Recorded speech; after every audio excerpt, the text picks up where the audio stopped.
Tsohon gwamnan jihar Kano wato Dr. Abdullahi Umar Ganduje ya magantu kan bincikensa da za a yi akan faifan bidiyon dala.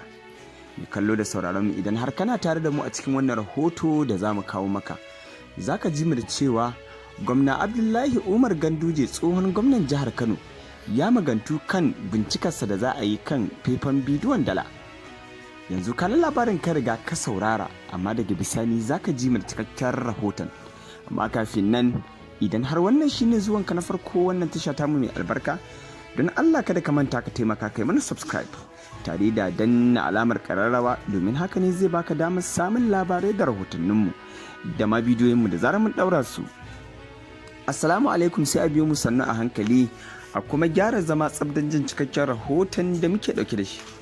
Tsohon gwamnan jihar Kano Dr. Abdullahi Umar Ganduje ya ce bai damu da matakin da hukumar karɓar ƙorafe-ƙorafe da yaƙi da cin hanci da rashawa ta jihar Kano za ta ɗauka na ci gaba da binciken bidiyon da ake zargin an nuna shi yana karɓar cin hanci na karɓar dala. Shugaban hukumar Muhyi Magajiriman Gado, wanda Ganduje ya dakatar da shi kuma gwamna mai ci a yanzu wato Abba Kabir Yusuf ya mayar da shi bisa umarnin kotu, ne ya ce zai ci gaba da binciken. Sai dai kwamishinan yaɗa labarai na zamanin mulkin Ganduje Muhammad Garba ya ce ko kusa binciken bai tayar musu da hankali ba. Magana ce ta kotu, kuma shi Muhyi a matsayinsa na lauya ya fi kowa sanin me ya kamata ya yi.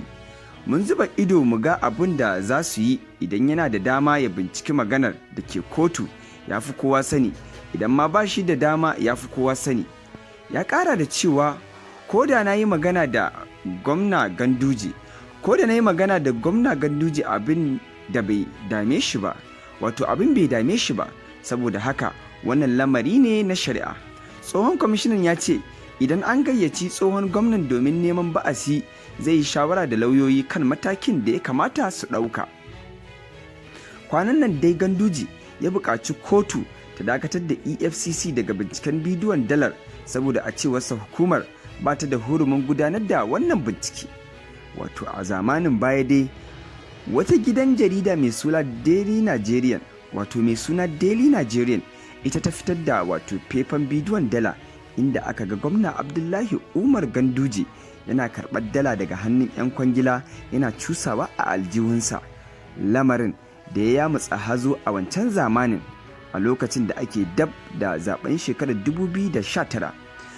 An yi turka-turka sosai a inda aka gayyaci shi wannan ɗan jarida na wannan gidan jarida wato Daily Nigerian, inda gwamnatin jihar Kano ƙarƙashin wato majalisar jihar Kano ta gayyace shi kan ya zo ya tabbatar da wannan bidiyon shin sahihi ne ko kuma akasin haka, a inda aka tura masa jirgi. Wato ɗan jaridar mai suna Jafar ya duro jihar Kano, ya taho da alkur'aninsa ya rantsi kan cewa wannan bidiyon sahihi ne, sannan kuma ya tabbatar da cewa duk inda za a kai shi zai jajirce, sannan kuma ya tsaya akan wannan bidiyo da wato dahir ne na inda aka ga gwamna Abdullahi Umar Ganduje a wancan lokacin yana karɓar dala daga hannun 'yan kwangila yana cusawa aljihunsa.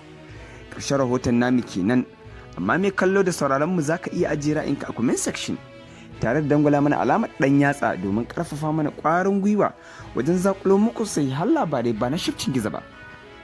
Haka kuma muna roƙar ka da cewa idan har wannan shine zuwanka na farko wannan tasha tamu mai albarka, don Allah kada ka manta ka taimaka kai mana subscribe tare da danna alamar ƙararrawa, domin haka ne zai baka damar samun labarai da rahotanninmu da ma bidiyoyinmu da zarar mun ɗaura su.